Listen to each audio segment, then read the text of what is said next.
నమస్తే, welcome to T-SAT. Manomitra life is beautiful కార్యక్రమానికి స్వాగతం. ఈ మధ్య కాలంలో డ్రగ్స్ తీసుకుంటున్న వారి సంఖ్య రోజు రోజుకి పెరుగుతుంది. ముఖ్యంగా యువత ఈ డ్రగ్స్ తీసుకుంటూ వాళ్ళ జీవితాల్ని నాశనం చేసుకుంటున్నారు. అసలు ఈ డ్రగ్స్ ఎందుకు తీసుకుంటున్నారు? వీటిని ఒక అడిక్షన్ ఎందుకు అవుతుంది? సో డ్రగ్స్ తీసుకున్న వారు దాని నుంచి బయటపడలేరా? ఇలాంటి విషయాల గురించి మాట్లాడుకుంటున్నాం. మనం జూన్ 26 సంబంధించి వరల్డ్ డ్రగ్ డేని కూడా జరుపుకుంటున్నాం కాబట్టి ఓవరాల్గా ఈ ఇష్యూ గురించే మనం ఈరోజు చర్చించుకుందాం. మనతో పాటు ఉన్నారు దేవికా రాణి గారు, సైకాలజిస్ట్, డి అడిక్షన్ స్పెషలిస్ట్. వారు 24 yearsగా ఈ రంగంలో సేవలు అందిస్తున్నారు. మ్యామ్ని అడిగి ఈ విషయాలు తెలుసుకుందాం. మ్యామ్ నమస్తే. నమస్తే, welcome to studio. Thank you. Ma'am, అసలు డ్రగ్ అడిక్షన్ అంటే ఏంటి? ఇప్పుడు అడిక్షన్ అనే పదం మనం వాడట్లేదు, దాన్ని సబ్స్టెన్స్ యూస్ డిజార్డర్ అని అంటున్నాము. ఇక్కడ మనం తెలుసుకోవాల్సింది ఏంటంటే, ఎవరైతే ఈ మాదక ద్రవ్యాలు అనేవి తీసుకుంటారో, సో అది మళ్ళీ అది లీగల్ డ్రగ్స్ అవ్వచ్చు, ఇల్లీగల్ డ్రగ్స్ అవ్వచ్చు. మీరు అడగచ్చు ఇక్కడ లీగల్ డ్రగ్స్ ఏంటి అని. సో మన ఫార్మసీలో దొరికేటువంటివి అంటే మనకి ప్రిస్క్రిప్షన్ మెడిసిన్స్ కూడా, వాటిని కూడా ప్రిస్క్రైబ్ చేయకుండా దాన్ని మిస్యూజ్ చేయడం జరిగినా, మోతాదును మించి వాడడం జరిగినా కూడా దాన్ని అబ్యూస్గా పరిగణిస్తాం. ఎప్పుడైతే ఈ అబ్యూస్ అంటే అవసరం లేదు వాడుతున్నారు మాదక ద్రవ్యాలు, నార్కోటిక్ డ్రగ్స్ అనేవి మనం మార్కెట్లో చాలా వినికిడిలో ఉంది. ఇప్పుడు ఆల్మోస్ట్ ఎవ్రీ డే న్యూస్ పేపర్లో చూస్తున్నాం, మనము మెయిన్ స్ట్రీమ్ మీడియాలో వింటున్నాము. సో ఈ మాదక ద్రవ్యాలు ఎప్పుడైతే తీసుకుని ఎక్కువగా మోతాదుగా వాడడం, అంటే లీథల్ డోస్ వరకు వెళ్ళడం, ఓవర్ డోస్ అవ్వడం, సో ఇవన్నీ కూడా ఏం చేస్తాయంటే దాని మీద ఆధారపడేటువంటి పరిస్థితికి దారితీస్తాయి. దాన్ని మనము డ్రగ్ అడిక్షన్ అంటారు. ఇప్పుడు దాన్ని డిజార్డర్ అంటాం, ఎందుకంటే ఇది కూడా ఒక వ్యాధి. మిగతా జబ్బుల్లానే ఇది కూడా ఒక వ్యాధి. ఎవరైతే మొదలు పెడతారో సరదాగా, ఇక దాన్ని వీడలేనటువంటి పరిస్థితులకు వెళ్ళిపోయి దాని మీదే పూర్తిగా ఆధారపడిపోవడం, అన్నీ కోల్పోతున్నా కూడా లైఫ్లో వాల్యుబుల్ థింగ్స్ అంటే అది ఎడ్యుకేషన్ అవ్వచ్చు, కెరియర్ అవ్వచ్చు, లేకపోతే రిలేషన్షిప్స్ డ్యామేజ్ అవుతున్నాయి, లీగల్ ప్రాబ్లమ్స్ వస్తున్నాయన్నా కూడా దాన్ని విడిచిపెట్టలేక పరిస్థితి వెళ్ళడం. సో ఇవన్నీ కూడా సబ్స్టెన్స్ యూస్ డిజార్డర్లోని లక్షణాలు అన్నమాట. దేవికా మ్యామ్, యాక్చువల్గా నాకు ఒక డౌట్ ఏంటంటే, అసలు ఎందుకు డ్రగ్స్ తీసుకోవాలి అన్న ఆలోచన వాళ్ళకి ఎందుకు వస్తుంది? అసలు ఎందుకు తీసుకుంటారు డ్రగ్స్? అసలు వాళ్ళ మైండ్ స్టేటస్ ఎలా ఉంటుంది అసలు ఆ టైంలో? మనం కానీ అంటే యూజువల్లీ ఒక 3 కేటగిరీస్లో చెప్తాను. 3 P's ఇంపార్టెంట్. ఒకటి ఫస్ట్ P ఏంటంటే ప్లెజర్. అంటే ఏంటిది ఇది? క్యూరియాసిటీ. చేస్తున్నారు, మనం సినిమాలో చూసారు, లేకపోతే అడ్వర్టైజ్మెంట్స్లో చూసారు. ఇప్పుడు మనకి కావాల్సినంత ఓటీటీ కంటెంట్లోనే ఆల్మోస్ట్ ఎవ్రీ సిరీస్లో మనం చూస్తున్నాం. సో ఇలాంటప్పుడు ఏంటంటే ఒక కుతూహలత రావడము, ఇదేంటిది చూద్దాము. అండ్ డెఫినెట్లీ ఏ డ్రగ్ ఎందుకు బానిస అవుతారు, దానికి ఎందుకు మొక్కు చూపిస్తున్నారు అంటే ఖచ్చితంగా అది ఇచ్చేటువంటి ప్లెజర్. సో మన రీసెర్చ్ ప్రకారం కూడా, అంటే సైన్స్ ఆఫ్ అడిక్షన్ మనం అర్థం చేసుకుంటే, ఈ మాదక ద్రవ్యం ఇచ్చేటువంటి సంతోషం ఏంటంటే 10 ఇంతలు ఎక్కువగా ఉండడం కూడా ఒక ముఖ్యమైన కారణం ఎందుకు దాన్ని విడనాడలేకపోతున్నారు అన్నదానికి.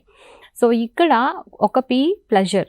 రెండో P ఏంటంటే యుక్త వయసులోని ఎక్కువ మంది చిల్డ్రన్, అడాలసెంట్ ఏజ్ నుండి చూస్తే ప్రెషర్, పియర్ ఇన్ఫ్లుయెన్స్. సో ఈ ప్రెషర్ ఎలా ఉంటుంది అంటే that can be any kind of, అంటే ప్రెషర్ వచ్చి ఒక పియర్ నుండి ద్వారా రావచ్చు, అకాడమిక్ ప్రెషర్ అవ్వచ్చు, లేకపోతే వాళ్ళ ఒత్తిడి ఏ రకంగానైనా కూడా ఆ దశలో ఒత్తిడి ఉంటే దాని నుండి బయటపడడానికి, లేకపోతే ఫ్రెండ్స్ ఒత్తిడి చేసినప్పుడు ఆ గ్రూప్లో నేను కూడా భాగం అవ్వాలి. సో అందరికీ మనకి ఎప్పుడు కూడా other side of the grass గ్రీన్గా కనిపిస్తుంది. సో వీళ్ళు అది చేసినప్పుడు చాలా బాగున్నారు. బికాజ్ ఎందుకంటే అగైన్ సింపుల్ థింగ్, అది బ్రెయిన్ని హైజాక్ చేస్తుంది మాదక ద్రవ్యం వెళ్ళిన తర్వాత. అది మనము అంటే ఇప్పుడు సోషల్లీ నేను ఎలా బిహేవ్ చేయాలి అన్నది నా మైండ్ కాన్షియస్ స్టేట్లో చెప్తుంది, ఇలా ఇమ్మడాలి, ఇలా చేయాలి. ఎప్పుడైతే ఆ గీత అనేది చెరిగిపోతుందో మాదక ద్రవ్యం వాడిన తర్వాత, అందరూ కూడా సంతోషంగా ఉన్నట్టుగా కనిపిస్తారు. సో ఆ ఇన్హిబిషన్ లేకపోవడం వలన వాళ్ళు తెగింపు చర్యలు చేస్తారు. సో అది కొత్త వాళ్ళు అంటే ఎస్పెషల్లీ యంగ్స్టర్స్ చూసినప్పుడు ఏమనిపిస్తుంటే, అరే వాళ్ళు అన్నీ చేయగలుగుతున్నారు, ఏదైనా మాట్లాడగలుగుతున్నారు. So that is a kind of ఒక భ్రమ క్రియేట్ చేస్తుంది. సో అది దానికి కూడా లోన్ అయ్యి కూడా దీని బారిన వెళ్ళేటువంటి వాళ్ళు ఎక్కువగా కనిపిస్తున్నారు. సో మనం వాళ్ళు ఎంజాయ్ చేస్తాం, మనం కూడా ఎందుకు చేయకూడదు. ఎక్కువగా 2000 తర్వాత మనకి యూనివర్సిటీస్, ఐటీ కాలేజెస్ ఎక్కువ వచ్చినప్పుడు తల్లిదండ్రులకు దూరంగా ఉండి చదువుకునే పిల్లల్లోని ఈ కల్చర్ అనేది ఎక్కువగా ఆ ట్రెండ్స్ అనేది చూస్తూ ఉన్నాం. ఇప్పుడు ఇంకా ఎక్కువ అయిపోయింది. సో వీకెండ్ పార్టీస్ అదేదో మస్ట్, అదే పార్ట్ ఆఫ్ దేర్ లైఫ్ లాగా, అది ప్రిస్క్రైబ్డ్ థింగ్ లాగా చేయడం, అదో రిచువల్ లాగా యూత్ సెలబ్రేట్ చేసుకోవడం అనేది కూడా మనం చూస్తున్నాం. సో అది జనరల్గా కాదు, సెలబ్రేషన్ అంటే ఎన్నో మీనింగ్స్ ఉంటాయి, కానీ ఇది ఉంటేనే దానికి ఒక ఏమంటారు మీనింగ్ ఉన్నది అనేటువంటి అపోహలోని యంగ్స్టర్స్ అడాలసెంట్ ఏజ్ నుండి అది డెవలప్ చేసుకోవడం కూడా విచారకరమైనటువంటి విషయం. ఇంకా 3వ P వస్తే అంటే ప్రాబ్లమ్ సిచ్యువేషన్స్. మన జీవితంలో అందరికీ ప్రాబ్లమ్స్ ఉంటాయి. సో లేనటువంటి వాళ్ళు లేరు. మన లైఫ్ పుట్టుకతోనే మనం ఒక స్ట్రెస్తోనే పుట్టాం, బయటికి రావడమే మదర్ జూమ్ నుండి, that it self is a stressful thing. పోయే ముందు వరకు కూడా మనకు అనేక రకాలటువంటి స్ట్రెస్ ఉంటాయి. కానీ ఇది అర్థం చేసుకోకుండా మన సమస్యలు వచ్చినప్పుడు దాన్ని అధిగమించేటువంటి స్కిల్స్, టెక్నిక్స్, లేకపోతే ఆ ధైర్యం అనేది ఎప్పుడైతే లోపిస్తుందో అలాంటి వాళ్ళు ఎక్కువగా దీనికి మక్కువ చూపుతారు. అంటే ఈ మాదకద్రవ్యం తీసుకుంటే నా ప్రాబ్లమ్స్ గుర్తురావు, నేను మర్చిపోవచ్చు, మత్తులో తేలిపోవచ్చు, బయటకు వచ్చిన తర్వాత ఆ సమస్య ఎక్కువ అవుతుంది అన్నటువంటి common sense point of view కూడా లోపించడం అనేది విచారకరమైన విషయం ఇక్కడ. సో ఈ 3 P's are very important things. ఇవి కాకుండా చాలా అనేక కారణాలు కూడా మనం చూస్తున్నాం. ఎక్కువగా ఈ మధ్య వచ్చేటువంటి స్కూల్ చిల్డ్రన్లోని సెల్ఫ్ ఎస్టీమ్ అనేది లో, అంటే వాళ్ళ మీద వాళ్ళకి నమ్మకం లేకపోవడం, నెగిటివ్ సెల్ఫ్ ఇమేజ్, నేను బాగుండను, అలాంటి కేసెస్ ఎక్కువగా చూస్తున్నాం. అంటే వాళ్ళ మీద వాళ్ళకి ఒక నమ్మకం లేకపోవడం, నెగిటివ్ ఇమేజ్ ఫామ్ చేసుకోవడం, గౌరవం అనేది లేకపోవడం. సో దే ఫీల్ దట్ దీన్ని అధిగమించడానికి నాకు ఒకటే మార్గం ఏంటంటే ఈ మత్తులోకి వెళ్ళిపోవడం అనేది. Another thing also we see that ఇప్పుడు కుటుంబంలో ఎవరైనా యూజ్ చేస్తున్నారు, లేకపోతే ఇప్పుడు మనం చూసే ట్రెండ్స్లో కూడా చూస్తే మీడియాలో కానీ ఎక్కడైనా అందరి కుటుంబాల్లోనే availability of alcohol and cigarette smoking. ఇది ఇంపార్టెంట్ విషయం. మనం చూడాల్సింది ఏంటంటే గేట్వే ఆఫ్ డ్రగ్స్ అంటాం. అంటే ఈ సమస్య యొక్క మొదలు అయ్యేది కూడా లీగల్ డ్రగ్స్. ఏంటిది? Tobacco and alcohol which is available. ఇలా మొదలైనటువంటి వాళ్ళ జర్నీ ఇంతకంటే ఇంకా ఎక్కువ చేయాలి, ఇంకా ఏదో పొందాలి అన్నటువంటి జిజ్ఞాసతోని ఇంకా అనేక రకాల మత్తు పదార్థాలకి వాళ్ళు ఏమంటారు వెతుక్కోవడము, పొందడానికి ప్రయత్నం చేయడం అనేది మనం చూస్తున్నాం. సో ఈ స్ట్రెస్ కావచ్చు, లో సెల్ఫ్ ఎస్టీమ్ కావచ్చు, కుటుంబంలో ఎవరైనా యూజ్ చేసినప్పుడు అంటే రాంగ్ మోడల్స్, ఇంకోటి మీడియాలో వాళ్ళ ఇన్ఫ్లుయెన్స్, వాళ్ళు ఎవరినైతే అభిమానిస్తారో, like we see lot of cases. అంటే ఎక్స్ప్లోర్ చేసినప్పుడు వాళ్ళు చెప్పే విషయాలు చాలా ఎలా ఉంటాయి అంటే, నువ్వు ఎప్పుడు స్టార్ట్ చేసావు, మొదట ఎప్పుడు మొదలు పెట్టావు, దానికి కారణాలు ఏంటి, మీరు అడిగారు ఏం కారణాలు. సో నా ఫేవరెట్ హీరో సినిమాలో అలా చేయడం చూశాను. అది చూసినప్పుడు నాకు కూడా అనిపించింది ఆ సేమ్ అనుభూతి. బికాస్ టెక్నికల్ వాల్యూస్ పెరిగినప్పుడు చాలా బాగా చూపిస్తాం. అంటే గ్లోరిఫికేషన్ చేసినప్పుడు దాని యొక్క ప్రమాదం ఏంటంటే ఎంతమంది దాన్ని పిక్ చేసుకుంటున్నారు, దాన్ని అక్కడ వాళ్ళు యాక్ట్ చేస్తున్నారు కానీ వీళ్ళు అలా అనుకోరు. సో వాళ్ళు చేసింది మనం కూడా చేయాలి అని. సో రాంగ్ రోల్ మోడల్స్ కూడా దీనికి ఒక కారణం అనేది చెప్పచ్చు. ఇంకోటి మనకి యాక్సెసిబిలిటీ, అవైలబిలిటీ మన కమ్యూనిటీలో కూడా అందుబాటులో ఉండడం కూడా ఒక కారణం. People are doing it. So Devika ma'am నిజంగా చాలా క్లియర్గా ఎక్స్ప్లెయిన్ చేశారు. కళ్ళ ముందు కదులుతున్నాయి ఆ కారణాలన్నీ కూడా. మ్యామ్ ఇప్పుడు మీరు చెప్పిన కారణాలు ఏదో ఒక కారణం వల్ల ఒక వ్యక్తి డ్రగ్ తీసుకున్నాడు అనుకోండి, కానీ దానికి అడిక్ట్ అయిపోతున్నాడు ఈ పర్సన్ అని తెలిసే ఏమైనా సిమ్టమ్స్ ఉంటాయంటే తాను కానీ లేదా తన చుట్టూ ఉన్న వాళ్ళు కానీ గుర్తుపట్టే విధంగా? ఖచ్చితంగా అండి. మనము అంటే దీన్ని ఇండికేటర్స్ అంటాము. ఎడ్యుకేట్ చేసేటప్పుడు అంటే ఇప్పుడు నివారణ చర్యలు చేపట్టాలి అంటే ఫస్ట్ మనం ఎడ్యుకేట్ చేయాల్సిన అవసరం ఉంటుంది. సో దీనిలోని భాగంగా ఏంటంటే ఎడ్యుకేషనల్ ఇన్స్టిట్యూషన్స్లోని పేరెంట్స్కి కూడా, ఎందుకంటే అడాలసెంట్ ఏజ్ నుండి వల్నరబుల్ పాపులేషన్ మంది అడాలసెంట్ పీరియడ్ చిల్డ్రన్. ఇప్పుడు 12 ఏళ్ల వయసు నుండి మనం ఈ సమస్య అనేది చూస్తున్నాం పిల్లల్లో. దానివల్ల వాళ్ళ మానసికంగా వాళ్ళు ఎంత ఎఫెక్ట్ అవుతున్నారో, వాళ్ళ ప్రవర్తనలో ఎన్ని మార్పులు వస్తున్నాయి, వ్యక్తిత్వంలో ఎన్ని మార్పులు వస్తున్నాయి, ఇవన్నీ చూసిన తర్వాత ఏంటంటే ముఖ్యంగా పేరెంట్స్ గమనించాల్సింది, ఎప్పుడైతే మీ child other boy or girl బాగా చదివేటువంటి వ్యక్తి సడన్గా అకాడమికల్లీ డిక్లైన్ అవుతున్నారు, రోజు కొన్ని పాటించేటువంటి ఒక స్ట్రక్చర్డ్ రొటీన్ ఉంటుంది, మెల్లమెల్లగా ఆ రొటీన్ తప్పిపోతుంది, అదంతా కూడా డీవియేట్ అవుతున్నప్పుడు మనం అక్కడే ఫస్ట్ గ్రహించాల్సి something is not okay with my child. అది గమనించినప్పుడు, అది కూడా గమనించిన స్టేజ్లోని యూ సీ మెల్లగా కాలేజ్కి స్కూల్కి వెళ్ళడం మానేయడం, సస్పెండ్స్ అవ్వడం, లేకపోతే బిహేవియర్ ఇష్యూస్ రావడం, కొన్ని ఇరిటబిలిటీ ఎక్కువగా ఉండడం, ఇమోషనల్గా ఐ కాంటాక్ట్ మెయింటైన్ చేయకపోవడం, కొన్నిసార్లు కొన్ని మాదక ద్రవ్యాలు వాడినప్పుడు వాళ్ళ కళ్ళు రెడ్గా అయిపోవడం. సో అదే కాకుండా కుటుంబ సభ్యులు కానీ గమనిస్తే వాతావరణం, ఎన్వైరన్మెంటల్ క్యూస్ అంటాం, అవేంటంటే ఇప్పుడు చైల్డ్ వెళ్ళిపోయిన తర్వాత ఏదో ఒక స్మెల్ వస్తుంది ఆ రూమ్లో, something it is not right. అదే కాకుండా ఏదో పొడి లాంటివి దొరుకుతున్నాయి, పౌడర్ లాంటివి దొరుకుతున్నాయి, ఆకులు లాంటివి దొరుకుతున్నాయి, సిరంజులు దొరుకుతున్నాయి, రోలింగ్ పేపర్స్ దొరుకుతున్నాయి, ఇవన్నీ కూడా indicators it is not usual, normal కాదు, సంథింగ్ ఏదో జరుగుతుంది. సో అవగాహన కలగడం అనేది పేరెంట్స్కి అవసరం.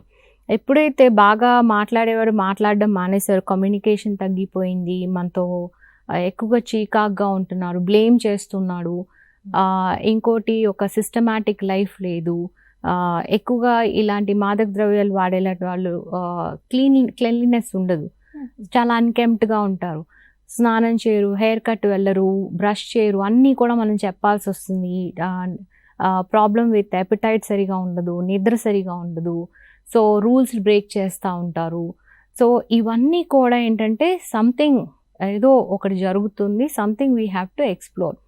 సో స్కూల్లో కూడా టీచర్స్ గమనించాల్సింది ఏంటంటే అకాడమికల్లీ బాగా at least average above average the grades, దీనికంటే తక్కువ అటెన్షన్ లేదు, నిద్ర మబ్బులో ఉన్నట్టుంది, డ్రౌజీగా ఉన్నాడు, మనం మాట్లాడుతుంటే as if you're talking to a రాక్లా అనిపిస్తుంది, అంటే స్టోన్డ్ అంటాం, అంటే అలా ఉండిపోతారు, ఇలానే చూస్తూ ఉంటారు, మనం మాట్లాడేదానికి ఒక ఎక్స్ప్రెషన్ ఉండే అపాథెటిక్గా అయిపోతారు. సో ఇవన్నీ కూడా ఏంటంటే హింట్స్, సంథింగ్ ఏదో ఈ చైల్డ్లో రాంగ్ ఉంది. సో స్కిప్ చేసేస్తూ ఉంటారు, అంటే బస్లోని ఇక్కడి వరకు వస్తారు కానీ క్లాస్ రూమ్కి రారు, సో ఎక్కడికో వెళ్ళిపోతూ ఉంటారు, స్నీక్ అవుట్ అవుతూ ఉంటారు. సో ఇవన్నీ గమనించాల్సిన అవసరం ఉంది. మోస్ట్ ఆఫ్ ద టైమ్ ఈ 24 yearsలో నేను ఎడ్యుకేషనల్ ఇన్స్టిట్యూషన్స్లో ఇటువరకు 5 years బ్యాక్ రెస్పాన్స్ ఎలా అంటే మా వంతు చదువు చెప్పడం వరకే, we can't look in to. కానీ 2 decades back education was different. ఒక మనిషిని ఒక వ్యక్తిగా, సమాజానికి ఉపయోగపడే వ్యక్తిగా ఉండేది చదువు.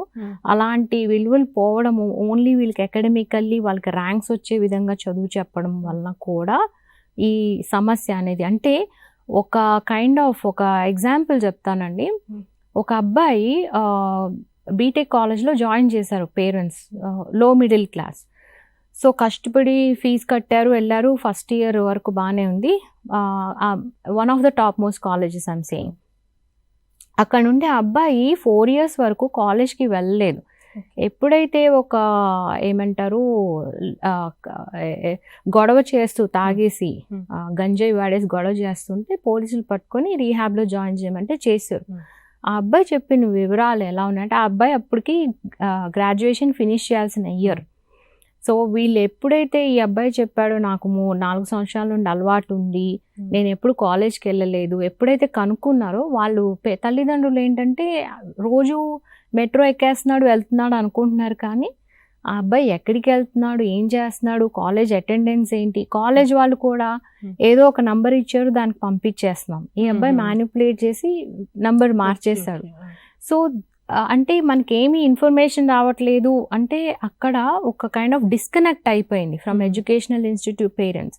సో వాళ్ళు 4 సంవత్సరాల తర్వాత ఒక సంఘటన జరిగి రీహాబ్లో వచ్చిన తర్వాత ఈ వివరాలన్నీ తెలుసుకున్న అబ్బాయి అక్కడ ఫ్రెండ్స్తో ఒక రూమ్ తీసుకొని సరదాలు, రోజు వెళ్ళడము, తాగడము, సిగరెట్స్, ఇంకా ఏదో ఎంజాయ్మెంట్ చేయాలి, ఇంట్లో డబ్బులు దొంగతనం చేసి వెళ్ళాడని వాళ్ళకి కనీసం అది అవగాహన కూడా లేదు. సో అంటే వాళ్ళు ఏమనుకుంటున్నారు, మార్నింగ్ లెగుస్తున్నాడు, దండం పెట్టుకుంటున్నాడు, బొట్టు పెట్టుకున్నాడు, కాలేజ్కి వెళ్ళిపోతున్నాడు అనుకుంటున్నారు, కానీ అసలు ఏం పాస్ అయ్యాడు, ఎన్ని బ్యాక్లాగ్స్ ఉన్నాయి, అసలు ఎక్కడ ఉంది, ఒకసారి ఇన్స్టిట్యూట్కి వెళ్దాము అన్నటువంటి అవగాహన లేనటువంటి ఎంతోమంది పేరెంట్స్ ఉన్నారు. సో ఆ ఇన్స్టిట్యూషన్స్ కూడా బాధ్యతగా ఉండి ఎప్పుడైతే ఆ కోఆర్డినేషన్ ఉండగలిగితే ఏమవుతుందంటే ఈ లైఫ్ అనేది ఇన్వాల్యుబుల్ అవ్వదు.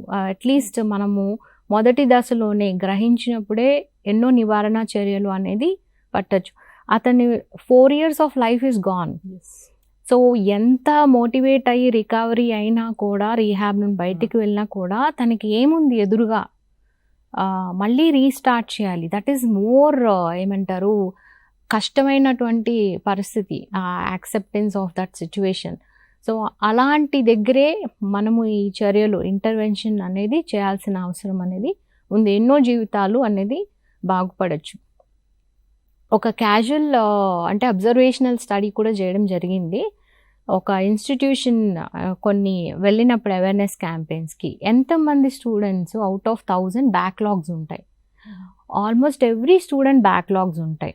వన్ ఆఫ్ ద రెప్యూటెడ్ ఇన్స్టిట్యూషన్లో మీరు జాయిన్ అవ్వడానికి 80-90% ఉన్నటువంటి పర్సన్ వచ్చి బ్యాక్లాగ్స్ అంటే అతనికి చదవలేనటువంటి పరిస్థితి వలన అతను ఫెయిల్ అయ్యాడు ఎగ్జామ్స్, లేకపోతే ఏం కారణాలు, ఆ విశ్లేషణ అనేది అక్కడ జరిగితే మాత్రం 8 years ఉంది కదా కంప్లీట్ చేయడానికి, ఆ provision not for the people who can study well and go for a career. ఇలాంటి ఎక్కువ మంది యువత, most of the cases I would say thousands I might have met in these years, అంతమందిలో కూడా ఎవరు కూడా 90% తక్కువ వాళ్ళని నేను చూడలేదు.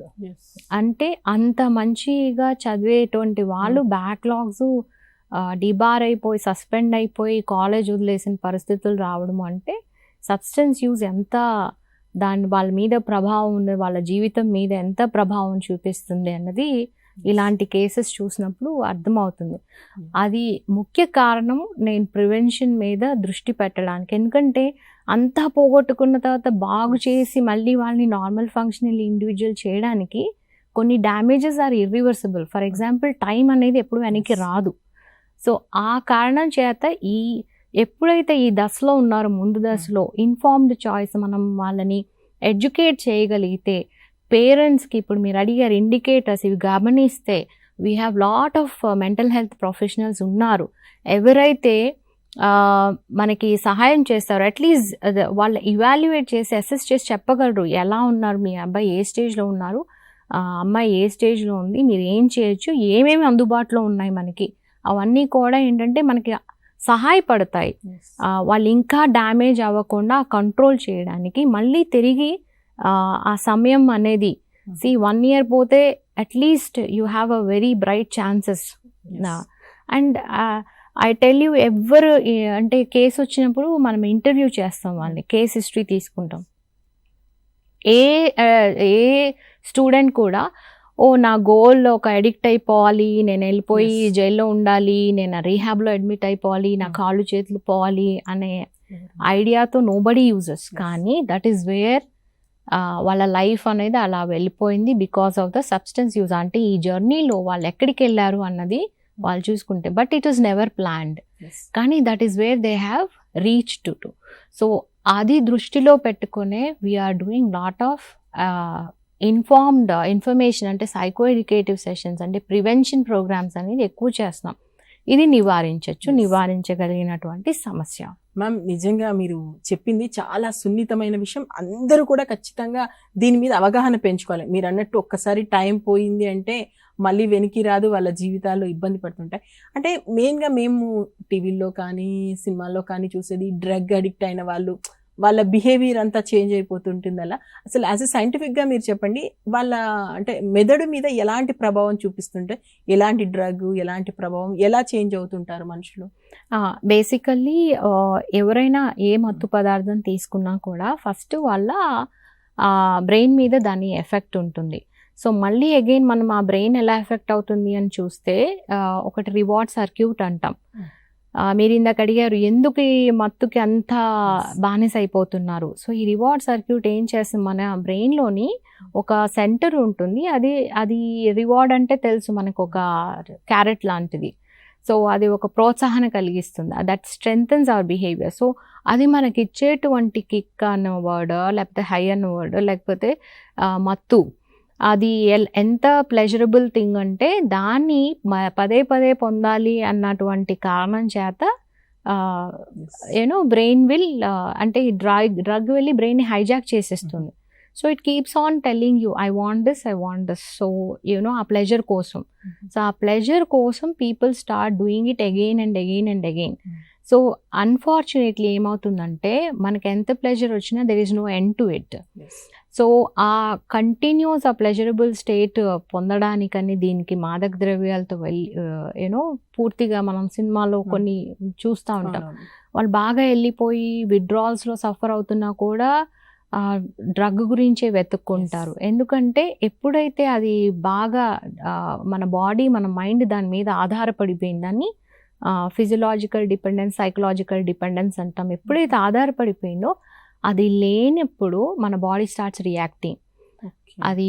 అది వాంతులు అవ్వచ్చు, కొన్ని డ్రగ్స్ వలన కొన్ని ఇరిటబుల్ అవ్వచ్చు, వైలెంట్గా అయిపోవచ్చు, అగ్రెసివ్ అయిపోవచ్చు, లేనివి కనపడడం, హాలుసినేషన్స్. సో సైకోటిక్ ఫీచర్స్ ఎక్కువగా గమనిస్తూ ఉంటాం. అంటే వాళ్ళు ఎలా అంటే కోసేసుకోవడం, పొడవడానికి వెళ్ళిపోవడం. సో అంత కైండ్ ఆఫ్ స్టేట్కి వెళ్ళిపోతారు. ఎందుకంటే దట్ ఎఫెక్ట్స్ వాళ్ళ థింకింగ్, థాట్ లెవెల్ ఎఫెక్ట్ అవుతుంది, వాళ్ళ ప్రవర్తన, వాళ్ళ emotions. These 3 areas gets affected. నా ఆలోచనలు, నా భావాలు, నా ప్రవర్తన ఇవి అదుపులో లేనప్పుడు నేను ఒక మనిషినే కాదు. So you cannot differentiate between me and ఏమంటారు kind of I wouldn't say animal, I don't want to insult them, but a sub human లైఫ్కి వెళ్ళిపోతాం. అంటే వీ డోంట్ నో, వ్యత్యాసాలు ఏమి ఉండవు. So you see lot of crimes indulged in. అంటే ఒక simple example చెప్తాను. We had a case, 12-year అబ్బాయి. సో అబ్బాయి స్ట్రీట్ చైల్డ్ అన్న స్లమ్ ఏరియాలో. సో ఈ అబ్బాయి డ్రగ్ కోసము, అంటే ఏమంటారు స్నిఫర్స్, అంటే మన పెట్రోల్ వాసన చూడడము, థిన్నర్స్, వీటికి అడిక్ట్ అయిపోయాడు అబ్బాయి. అవి ఎంత ఎక్స్పెన్సివ్ థింగ్స్ కూడా కాదు, కానీ దాని వల్ల అతను ఎంత డ్యామేజ్లో ఉన్నాడు. నిద్ర నుండి మేల్కు రాగానే he wants to use it. తనకి డబ్బులు లేవు. సో మార్నింగ్ వెళ్తున్నప్పుడు వాక్ చేసిన ఒక ఓల్డ్ మ్యాన్ కనపడాడు. డబ్బులు అడిగితే ఇతను ఉన్నటువంటి, అంటే ఎక్కడో పడుకుని పోయాడు, లేచాడు, చాలా షాబీగా ఉన్నాడు. అతను చీదరించుకున్నాడు ఈ అబ్బాయిని చూసి. వెళ్ళగానే వీడి దగ్గర బ్లేడ్ ఉంది, వెంటనే వెళ్ళి అతన్ని థ్రోట్ కట్ చేసి అతని జేబులో ఏమైనా ఉన్నాయో దొరికితే వెతికితే ఏటీఎం కార్డు దొరికింది. వెంటనే పరిగెత్తుకు వెళ్ళిపోయాడు. అంటే వాడికి తెలియదు దానికి ఒక పిన్ కావాలి, దానికి వాడు మనిషి బతికుండాలి చెప్పాలి. అంటే ఆ లెవెల్ ఆఫ్ కాగ్నిటివ్ థింకింగ్ కూడా మనం కోల్పోయే, అంటే ఆ విచక్షణ ఏంటి కరెక్ట్, ఏంటి రాంగ్, నేనేం చేస్తున్నాను. ఇంకా చాలా హీనియస్ క్రైమ్స్ చేసినటువంటి సంఘటనలు మేము వింటూ ఉంటాం అన్నమాట. సో అంటే ఒక ఫాదర్ చైల్డ్ని సెక్షువల్ మొలెస్ట్ చేసిన సందర్భాలు ఎక్కువ ఉన్నాయి. అంటే ఆ వ్యత్యాసం కోల్పోవడం మత్తులో. సో ఒక చైల్డ్ ఫాదర్ని చంపిన సందర్భాలు ఎక్కువ ఉన్నాయి. బికాజ్ ఒక స్టడీ చేయడం జరిగింది. అంటే ఈ మాదక ద్రవ్యాలును దానివల్ల దాని ఇంపాక్ట్ ఒక మనిషి మీద ఎలా ఉంటుంది, వాళ్ళు ఎలాంటి క్రైమ్ చేస్తారు క్రిమినాలిటీ మీద. సో ఎక్కువ క్రైమ్స్ని స్టడీ చేసినప్పుడు 70% పైన అండర్ ఇంటాక్సికేటెడ్ స్టేట్. అంటే నేను ఒక హార్డ్ కోర్ క్రిమినల్ మనస్తత్వం లేదు, కానీ ఈ సబ్స్టెన్స్ ఎప్పుడైతే నాలో వచ్చిందో అది నన్ను పూర్తిగా, నా ఆలోచన, నా భావాలు అన్నీ మార్చేసి నా ప్రవర్తన. ఫర్ ఎగ్జాంపుల్ ఒక అబ్బాయి ఇలాగా గ్రూప్ అంతా స్టూడెంట్స్ వెళ్తున్నారు, ఒక దాబా దగ్గర ఆగారు. అప్పటికే వాళ్ళు బాగా గంజాయి కొట్టేస్తారు, ఆల్కహాల్ తాగేస్తున్నారు. వెళ్ళారు, ఆకలేసింది, ఆగారు. సో ఒక చోటు రా ఇది ఇవ్వు అంటే వాడు వెయిట్ చేయాలి, ఇంకా టైం పడుతుంది అన్నాడు. వాడు చెప్పిన విధానానికి వీడికి ఏమైందో తెలీదు, he broke the bottle and he stabbed him. అంటే ద ఇంటెన్షన్ వాడికి ఏమి వాడిని చంపాలని లేదు, బట్ ఆ స్పర్ ఆఫ్ మూమెంట్, నీ థాట్స్ నీ ఆధీనంలో లేవు, నువ్వు ఎలా ఆలోచిస్తున్నావు నీకు తెలియలేదు, నీ ఎమోషన్స్ అండర్ నాట్ కంట్రోల్, నీ ప్రవర్తన ఎలా అంటే నిన్ను జైలుకి తీసుకెళ్ళింది. So this is a kind of, ఇంకా రీసెంట్ కేసు మనం ఒకటి 2016లో ఒకటి చేసాం, ఒక హోల్ ఫ్యామిలీ డైడ్.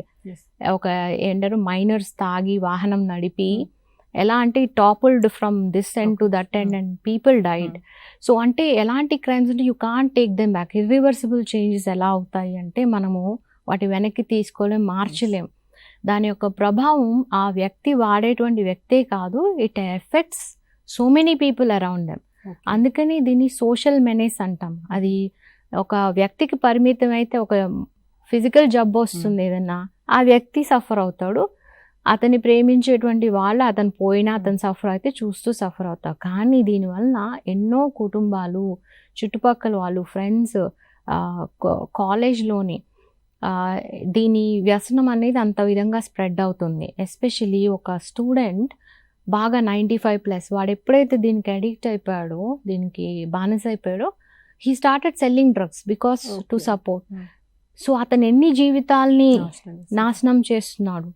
సో అంటే మనం ఏం చేయాలి అన్నది ఒక్కోసారి క్వశ్చన్ మార్క్ వచ్చేస్తుంది మనకి. అంటే 19 years child and the way he is buying the drugs, అంటే తెలివితేటలు ఏ విధంగా ఉపయోగించుకున్నా అంటే, గోవా వెళ్ళిపోయి ఒక మ్యూజికల్ ఇన్స్ట్రుమెంట్లోని హీ బైజ్ 1 month స్టఫ్ వచ్చి ఇక్కడ ఎక్కువ రేట్కి అమ్మేస్తాం. సో అక్కడ మంచి క్వాలిటీ దొరుకుతుంది. సో ఐడియాస్ అన్నీ ఎలా వస్తున్నాయి, సో ఎందుకు అంత మంచి బ్రైట్ స్టూడెంట్ దీన్ని వృత్తిగా ఎందుకు ఎంచుకుంటున్నాడు. సో ఇవన్నీ కూడా ఏంటంటే మనకి అంతుపట్టని కారణాలుగా అయిపోతాయి. సో దీన్ని ఎక్కడ మొదలు పెట్టాలి, ఇప్పుడు ఇదంతా వెళ్ళిపోయి ఒక మానసిక వికలాంగుల్లా అయిపోవడం అనేది ఎక్కువగా చూస్తున్నాం. ఎందుకు అంటే దీని ఇంపాక్ట్ బ్రెయిన్ మీద ఎలా ఉంటుందని అడిగారు. మనకి 25 ఏళ్ళ వరకు కూడా మన బ్రెయిన్ అనేది ఇంకా ఇవాల్వ్ అవుతూ ఉంటుంది, డెవలపింగ్ స్టేజ్లో ఉంటుంది. ఆ వయసు వరకు కూడా ఎవరైతే డెసిషన్స్ ఎక్కువ తీసుకుంటారో those are mostly emotional decisions, not a intellectual decisions. కాబట్టి ఎందుకు అవుతుంది అంటే మన బ్రెయిన్ ఆ ప్రూనింగ్ స్టేజ్లో ఉంటుంది. అంటే మనం దాన్ని ఎంత బాగా ట్రైన్ చేస్తూ ఉంటామో, డెవలపింగ్ స్టేజ్లో దాన్ని ఎంత పదును పెడతామో అంత మనము సక్సెస్ అయ్యే అవకాశం. ఆ స్టేజ్లో ఎప్పుడైతే మనం దాన్ని డిస్టర్బ్ చేస్తామో, ఇలాంటి డ్రగ్స్ అనేవి వాడకం వల్ల మనకి బ్రెయిన్కి సంబంధించినటువంటి కాగ్నిటివ్ ఎబిలిటీస్ అంటే తెలివితేటలన్నీ కూడా, అది థింకింగ్ అవ్వచ్చు, జడ్జ్మెంట్ అవ్వచ్చు, డెసిషన్ మేకింగ్ అవ్వచ్చు, గుర్తుపెట్టుకోవడం మెమరీ అవ్వచ్చు, లేకపోతే లెర్నింగ్ అవ్వచ్చు, ఇవన్నీ కూడా ఎఫెక్ట్ అవుతాయి. ఇవన్నీ కూడా ఒక మనిషి ఎదుగుదలకి ముఖ్యమైనటువంటి ఇవి. సో ఎప్పుడైతే నా ఈ ఎబిలిటీస్ ఎఫెక్ట్ అయ్యాయో నేను ఏమి సాధిస్తాను, ఎందుకంటే ఆ తెలివితేటలు యూజ్ చేయడం ఓన్లీ డ్రగ్స్కి తప్పించి దేనికి వాడలేనటువంటి పరిస్థితుల్లోని వెళ్ళిపోయినటువంటి స్టూడెంట్స్ని చూడడం అనేది జరుగుతుంది. సో ఇవన్నీ కూడా ఆ బ్రెయిన్ ఏంటంటే ఎలాంటి పరిస్థితికి తీసుకెళ్తాయంటే దేనికి ఒక క్రైమ్కి తప్పించి దేనికి వాడలేనటువంటి పరిస్థితికి వెళ్ళిపోవడం అనేది అన్ఫార్చునేట్ థింగ్. ఇక్కడ అంటే మనము రోజు న్యూస్లో చూస్తుంది కూడా ఇదే, మీరు చెప్తుంటే కూడా ఆ సంఘటనలన్నీ మళ్ళీ గుర్తొస్తున్నాయి. అయితే నాకు ఒక డౌట్ ఏంటంటే మ్యామ్, ఇప్పుడు డ్రగ్స్ తీసుకునే వాళ్ళు ఉంటారు కదా, వాళ్ళకు మానసికంగా ఏమన్నా సమస్య ఉండడమో, లేదా కాస్త మానసిక స్థితి బాగాలేని వాళ్ళు, అలాంటి వాళ్ళు అడిక్ట్ అవుతారా, లేదా ఆరోగ్యంగా ఉన్న వాళ్ళు కూడా డ్రగ్ అడిక్ట్ అయ్యే ఛాన్స్ ఉందా?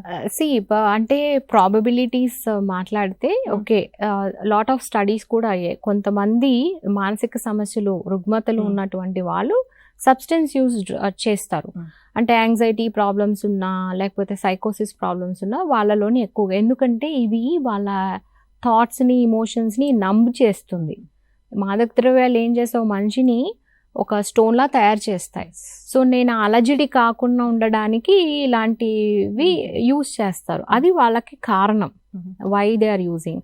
కానీ నార్మల్ పీపుల్ వాడతారా అంటే ఎస్, ఎవరు వాడినా కూడా మొదటి స్టెప్ ఎవరైతే తీసుకుంటారో, ఏ కారణాల చేతైనా, మనం ఇందాక మాట్లాడుకున్న కారణాలు ఏ కారణం చేతైనా తీసుకున్నా కూడా ద ఛాన్సెస్, అంటే ఎంత ఎంగేజ్లో స్టార్ట్ చేస్తే అంత వాళ్ళు దాని మీద బానిస అయిపోయే అవకాశాలు అనేది పుష్కలంగా ఉన్నాయి. That's the probability.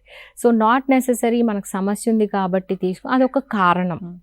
కానీ ఇక్కడ మనం మాట్లాడుకోవాల్సింది ఏంటంటే సమస్య ఉంటే ప్రతి సమస్యకి పరిష్కార మార్గాలు చాలా ఉంటాయి. వాటి మీద దృష్టి పెడితే మనము దీనివల్ల ఒక సమస్య నుండి మల్టిపుల్ సమస్యల్లో ఏమంటారు ఊబిలో చిక్కుకోకుండా ఉండే అవకాశాలు అనేవి ఉంటాయి. ఓకే మ్యామ్, ఇప్పుడు డ్రగ్స్కి సంబంధించి అడిక్షన్ గురించి మీరు అంతా చెప్పారు. అయితే దీనికి కారణంగా అంటే సోషల్ మీడియా, సినిమా వేటి ప్రభావం ఎంత ఉందంటే ఏం చెప్తారు? ఏమైనా అధ్యయనాలు ఏమైనా జరిగాయా? అధ్యయనాలు అంటే మీడియా ప్రివెన్షన్ దీనిలో మాత్రం వీఆర్ లుకింగ్ ఎట్ అంటే మీడియా పాత్ర ఎంత ఉంది. ఫస్ట్ దీనికి ప్రోత్సాహానికి కారణాలు చాలా పుష్కలంగా ఉన్నాయి. ఒక పియర్ ప్రెషర్ అనేవి ఓల్డ్ కారణాలు అయిపోయి ఇప్పుడు అసలు ఆ ప్రెషర్ కూడా అవసరం లేదు. ఆ స్టిమ్యులస్ అంటే ఇప్పుడు మనం పదే ఒకటే చూస్తున్నాం అనుకోండి, మనం కండిషన్ అయిపోతాం. సో ఇప్పుడు మన అడ్వర్టైజ్మెంట్స్ వెనకాల సైకాలజీ ఏంటి అది చూసి వీ ఫీల్ ఒకసారి ట్రై చేయాలి. సో ఎప్పుడైతే పదే మనం అది చూస్తామో అది నార్మల్సీ అయిపోతుంది. సో మన ఓటీటీ కంటెంట్ ఏంటి, ప్రతిరోజు ప్రతి సీన్లోని ప్రతి ఫ్రేమ్లోని ఒక గ్లాసో లేకపోతే ఒక సిగరెటో లేకపోతే వాళ్ళు చేసేటువంటి అంటే నష్టం చూపిస్తున్నారు. కానీ నష్టం కంటే ముందు వాళ్ళు అనుభవించిన అంటే గ్లోరిఫికేషన్ పార్ట్ ఏంటంటే నువ్వు యూజ్ చేస్తున్నప్పుడు నువ్వు చాలా తెగించావు, హీరోగా అయిపోయావు, లేకపోతే ఇవన్నీ కూడా ఏంటంటే అది ఒక రాంగ్ మెసేజ్ వెళ్తుంది. అంటే పర్సెప్షన్ ఎవరు ఎలా తీసుకుంటున్నారు స్వీకరించడం అనేది. ఎప్పుడైతే మనము లార్జర్ పాపులేషన్ వెళ్తున్నామో సెలబ్రిటీస్ కానీ, ఎందుకంటే మనల్ని చూసి ఇన్ఫ్లుయెన్స్ అవుతున్నప్పుడు మనకు ఒక మారల్ ఎథికల్ రెస్పాన్సిబిలిటీ అనేది ఉంటుంది. ఆ రెస్పాన్సిబిలిటీ ఏంటి, తెలియకుండా నేను ఒక కారణం కాకూడదు. ఎప్పుడైతే ఆ మోరల్ రెస్పాన్సిబిలిటీ ఎథికల్ రెస్పాన్సిబిలిటీ మనకు అన్ఫార్చునేట్ థింగ్ ఏంటంటే మనకి చిన్నప్పటి నుండి విలువలు చెప్పే పరిస్థితి పోయింది. అంటే వన్స్ అపాన్ ఎ టైం చాలా వాల్యుబుల్ స్టోరీ రూపంలో మనం వాల్యూస్ నేర్చుకునే వాళ్ళం. ఇప్పుడు అవి లేవు, అంతరించిపోయింది. And parents doesn't have time చిల్డ్రన్కి ఆ స్టోరీస్. అండ్ న్యూక్లియర్ ఫ్యామిలీస్లో అది అసలు ఎక్కడా కనుమరుగు అయిపోయింది. ఇలాంటి పరిస్థితుల్లో మనం ఎథిక్స్ ఎప్పుడు నేర్చుకుంటున్నాం అంటే ఒక జాబ్ వచ్చి అది ఇంటర్నేషనల్ స్టాండర్డ్స్ ప్రమాణాలకి ఉన్నటువంటి కంపెనీ అయితేనే ఎథిక్స్ గురించి నువ్వు ఈ జాబ్లో ఇలా ఉండాలి. నేను పర్సనల్లీ ఎథిక్స్ లేనటువంటి వ్యక్తిని కొత్తగా జాబ్ రాగానే తొందరగా ఎందుకు నేర్చుకుంటాను?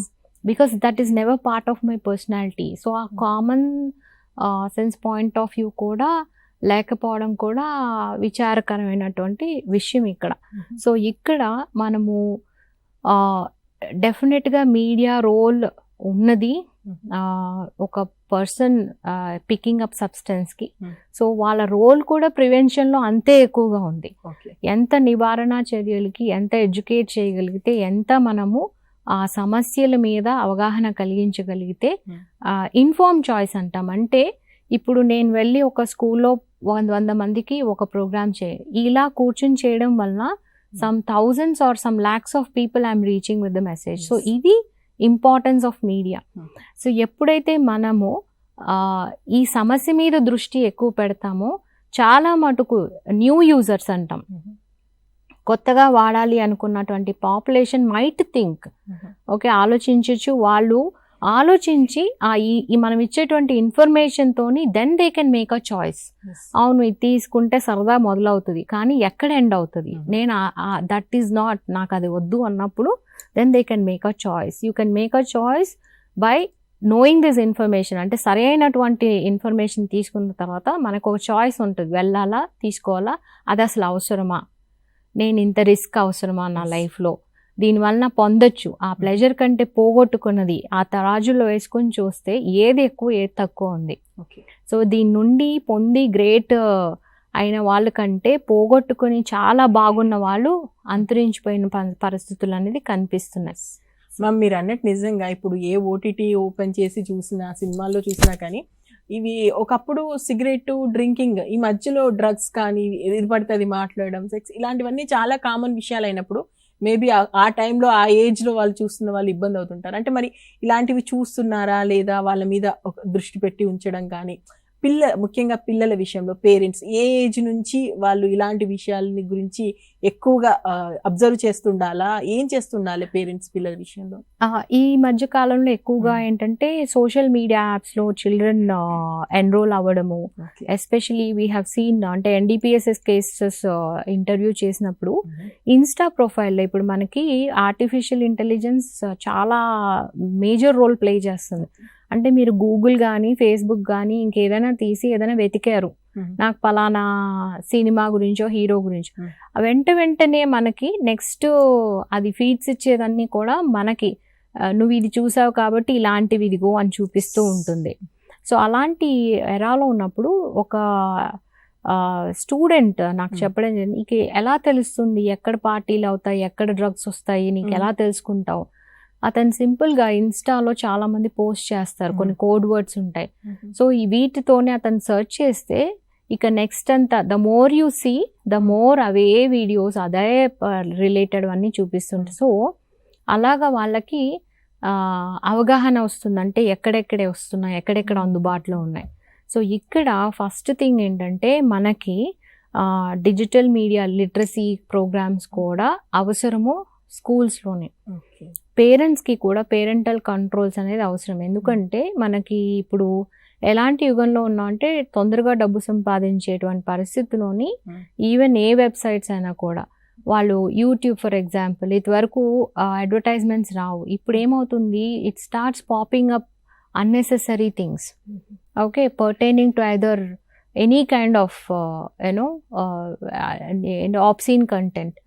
సో ఎప్పుడైతే child we had another paan addiction cases ఉన్నారు పిల్లల్లో, వాళ్ళలో ఎలా అంటే ఈ పాపప్స్లో ఉండి ఆ ఎక్స్పోజ్ అయినటువంటి కంటెంట్తోని they start looking more and more, okay, and you get into that kind of mode.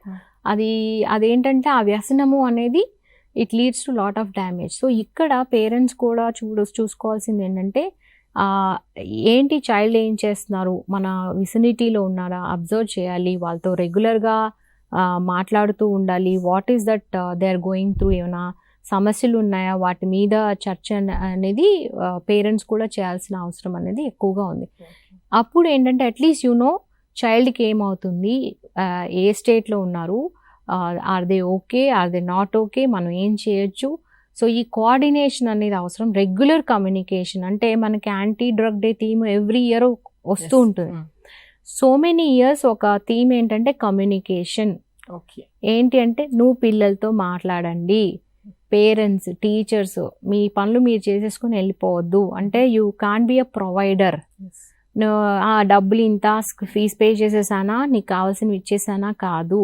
You have to SIT, talk to child, understand them. Okay, ఇది లేనప్పుడు ఏమవుతుందంటే ఆ డిస్కనెక్ట్ అయిపోయారు అంటే మీ పిల్లలతోని తర్వాత బేర్ చేయాల్సినటువంటి బర్డన్ పేరెంట్స్ మీదే ఉంటుంది. So we see lot of parents, అరే మేము ఇలా అనుకోలేదు, మేము అన్నీ ఇచ్చేస్తున్నాము, అన్నీ ఇచ్చారు, టైం ఇవ్వలేదు. ఆ quality time was never there for children. వాళ్ళు కూడా ఏంటంటే నువ్వు ఎంత ఇస్తే ఏంటి, you are never there for me. So ఒక చిన్న ఎగ్జాంపుల్ చెప్తాను. మేము స్కూల్స్లో అవేర్నెస్ క్యాంపెయిన్స్ చేసినప్పుడు జస్ట్ లాస్ట్లో క్వశ్చన్స్, ఏమైనా క్వశ్చన్స్ ఉన్నాయా మీకు, anything you want to share. చాలామంది పిల్లలు హ్యాండ్స్ రేస్ చేసి చెప్పింది, my parents don't understand us, okay, నన్ను అర్థం చేసుకోరు, మేమేం చెప్పినా కాదంటారు. సో ఫస్ట్ అసలు మమ్మల్ని చెప్పనీరు, వాళ్ళే చెప్పేస్తారు, వెళ్ళిపోతారు. So they never have time for us. Of course you are earning, you don't have time, మీకు మీ సమస్యలు ఉన్నాయి. కానీ మన రెస్పాన్సిబిలిటీ చిల్డ్రన్ అయినప్పుడు అంటే క్రూడ్ వేలో చెప్పినట్టు ఉంటుంది, but most of the time working with this children I feel అంటే మన రెస్పాన్సిబిలిటీ తీసుకోలేనప్పుడు why did we give birth to them, why we feel them as a burden. And అంటే చిరాకు ఎందుకు పడుతున్నాను, పనిష్ ఎందుకు చేస్తున్నాను చైల్డ్ని, బికాజ్ నేను పొద్దునంతా పని చేసి వస్తాను, child is troubling me. Child is troubling, child is a child. కానీ ఐ ఫీల్ ట్రబుల్డ్ బికాజ్ నాకు ఆ ఓపిక సహనం లేదు, అండ్ నేను అంత వర్క్ చేస్తున్నాను, ట్రావెల్ చేసి వచ్చాను, నాకు జస్టిఫికేషన్స్ ఉన్నాయి. బట్ నా ముందు ఒక వ్యక్తిని నేను సొసైటీలోకి పంపిస్తున్నాను అంటే ఆ వ్యక్తి వలన మనకు తెలుసు ఒక మనిషి ఎంత ఇన్ఫ్లుయెన్స్ చేయగలరు. సో ఒక మనిషి ఎంత సొసైటీని బాగు చేయొచ్చు, సొసైటీని పాడు చేయొచ్చు. అంటే అలాంటి రెస్పాన్సిబిలిటీ పేరెంట్స్ చేతిలో ఉంది. అలా అని 100% పేరెంటింగ్ బాగున్నా కూడా చేతికందని పిల్లలు చాలామంది ఈ కాలంలో చూస్తున్నాం. సో అప్పుడు అట్లీస్ట్ మన బాధ్యత మనం 100%గా చేయడానికైనా ప్రయత్నం చేయాలి. That is something which I would say parents have that responsibility to monitor. Okay ma'am, ఇంకొకటి ఇప్పుడు పిల్లలు పేరెంట్స్తో ఉన్న టైం కన్నా స్కూల్లో, కాలేజ్లో టీచర్స్తో, ఫ్రెండ్స్తో ఉండే టైం ఎక్కువ.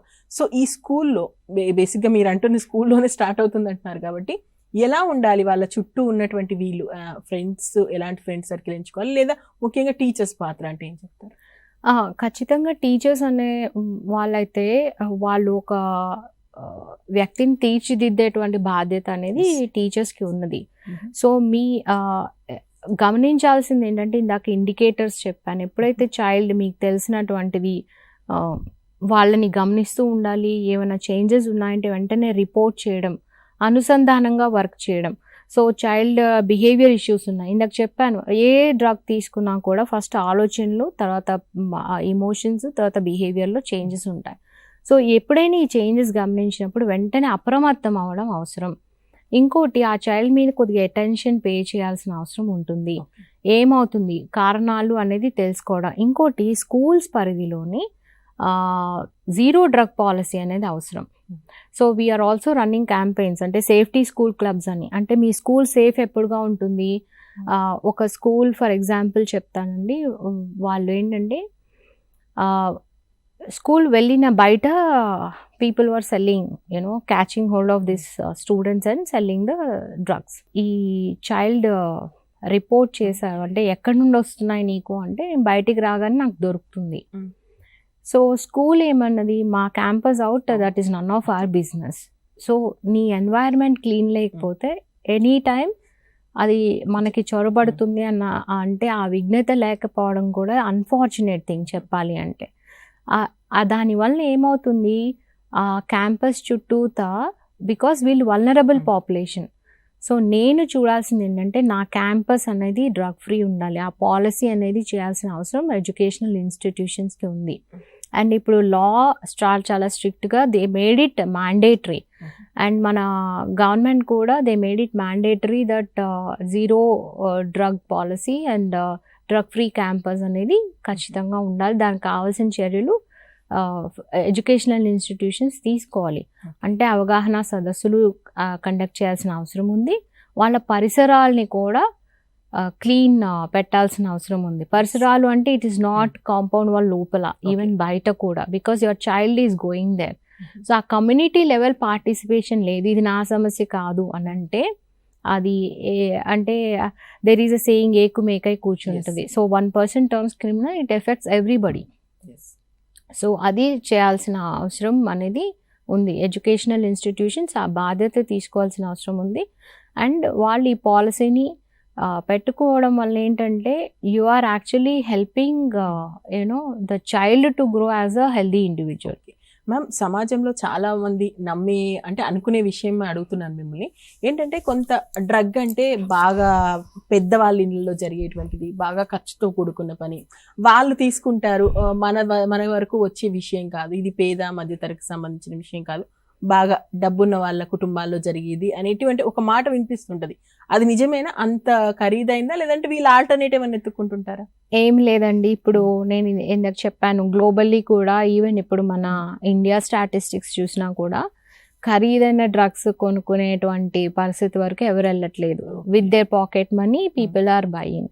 ఎందుకంటే ఇందాక చెప్పినట్టు ఇల్లీగల్ డ్రగ్స్, లీగల్ డ్రగ్స్ అని ఉన్నాయి. అదే కాకుండా మనం చాలా రీసెంట్ చూసిన కేసెస్లోని చిల్డ్రనే వాళ్ళు డ్రగ్ బ్రౌనీస్ చేసుకోవడం, చాక్లెట్స్ చేసుకోవడం, అలాంటి కేసెస్ చాలా చూసాము. అంటే it's not a rocket science. అంటే వాళ్ళ ఇంట్లో ఉండి కుక్ చేసేసుకునే పరిస్థితికి వెళ్ళిపోయారు. ఇది వార్న్ చేసింది నిమ్హాన్స్లో ఒక research director 10 years back warn చేశారు. 2010లో అప్పుడే చెప్పారు, it's not a rocket, people are learning it, అదేం పెద్ద సైన్స్ కాదు, you know the chemical formulas, you can do it. Okay, అదే కాకుండా ఫార్మస్యూటికల్ డ్రగ్స్ అండ్ రేజ్ అవి ఎక్కువగా వాడకం గ్లోబల్లీ ఆ ట్రెండ్ జరుగుతుంది, ఇక్కడ కూడా జరుగుతుంది. పంజాబ్ ఇస్ అ మెయిన్, అంటే మనకు ఒక పెద్ద కేస్ స్టడీ చెప్పాలి అంటే. సో డ్రగ్స్ అనేవి మనకి finger tips, people are buying online. We had a cases where this boy is just buying. And టెక్నాలజీలో ఐటీలో ఉన్న స్టూడెంట్స్ వాళ్ళ తెలివితేటలన్నీ యూజ్ చేసి డార్క్ నెట్ వాడేసుకుని డ్రగ్స్ పర్చేస్ చేసేస్తున్నారు. సో ఇంటర్నెట్ ఫార్మసీస్ చాలా క్రాప్ అప్ అయిపోయాయి. పోస్ట్ కోవిడ్ ఇది ఇంకా విజృంభించేసింది, అంటే న్యూ సైకో యాక్టివ్ సబ్స్టెన్సెస్ అంటాం. సో మన ఇండియా కూడా ఏంటంటే we have to be on par with global ఏమవుతుంది. సో మనం ఏంటంటే ఆ నాలెడ్జ్ని ఉపయోగించుకొని మనం ఆ సమస్యని కర్బ్ చేయడానికి, ప్రివెంట్ చేయడానికి వాడుకోవాల్సిన అవసరం అనేది ఉంది. సో ఇక్కడ ఇవన్నీ కూడా ఏంటంటే అందుబాటులో ఉండడం అండ్ అది ఈజీగా. So it is not a elite పాపులేషన్కి సంబంధించినటువంటి విషయమే కాదు. So even we have seen lot of అంటే స్టూడెంట్స్ పట్టుబడినప్పుడు ఒక కేసులో వాళ్ళందరూ రేవ్ పార్టీస్ చేసుకున్నారు. ఎవరు డబ్బులు ఉన్న వాళ్ళు ఆ పార్టీ ఇస్తారు, మిగతా డబ్బులు లేని వాళ్ళందరూ వెళ్తారు. But everybody has access to use the substance. So ఇది ఎలా అంటే ఇంకో సామాజిక ఎంత చెట్టుకు అంత గాలి. సో నా ఎకనామిక్ స్టేటస్ బట్టి నేను డ్రగ్స్ కొనుక్కోవడం, సో చీప్ డ్రగ్స్కి వెళ్ళడం. సో ఇవన్నీ కూడా ఏంటంటే ఆ సమస్య అనేది అంతర్గతంగా ఉన్నది, బయట బాహ్యంగా అవి ఫెసిలిటీస్ అనేవి, యాక్సెసిబిలిటీ అనేది ఉండడం వల్ల people are going and purchasing. Okay ma'am, Devika ma'am నిజంగా ఎలా తీసుకుంటారు, ఎలా అడిక్ట్ అవుతున్నారు మీరు చాలా క్లియర్గా చెప్పారు. మ్యామ్ ఇప్పుడు మాకు ట్రీట్మెంట్ గురించి తెలుసుకోవాలని ఉంది. సో ఒక డ్రగ్ అడిక్ట్ అయినటువంటి పర్సన్ మీ దగ్గరికి లేదా సైకియాట్రిస్ట్ దగ్గరికి వచ్చినప్పుడు ఎలా ట్రీట్ చేస్తారు, ఆ ప్రాసెస్ ఎలా ఉంటుంది, వాళ్ళని ఎలా బయటపడేస్తారు డ్రగ్ అడిక్షన్ నుంచి? బేసికల్లీ ఎవరైతే ఈ సబ్స్టెన్స్ వాడేటువంటి వాళ్ళు వస్తారో, సో మనకి ట్రీట్మెంట్ అనేది థర్డ్ లెవెల్ అండి, థర్డ్ లెవెల్ ఆఫ్ ప్రివెన్షన్ అంటాం. సో ఇక్కడ ఏంటంటే ఎప్పుడైతే ఈ సమస్య అంటే ఎలాంటి వ్యక్తులు వస్తారు ట్రీట్మెంట్కి, ఎప్పుడైతే ఈ సమస్య చేయి దాటిపోయింది, కుటుంబ సభ్యులు ఏం చేయలేకపోతున్నారు, చాలా ప్రయత్నాలు చేశారు, ఏం ప్రయత్నాలు, వాళ్ళని పనిష్ చేయడమో లేకపోతే ఇంకా ఎటువంటి అంటే పాకెట్ మనీ కట్ చేసేయడము, ఇంకేదైనా చేయడము, లేకపోతే షార్ట్ టర్మ్ ట్రీట్మెంట్స్ ఇప్పించడం, వాళ్ళ దగ్గర వీళ్ళ దగ్గర తీసుకెళ్ళి, ఎక్కువగా దేవుడి దగ్గర తీసుకెళ్ళి, లేకపోతే ఏదో ఒక అంటే other than the scientific treatments అన్నీ ట్రై చేసేస్తారు. లాస్ట్లోని రీహాబిలిటేషన్ వస్తారు. That's a long process.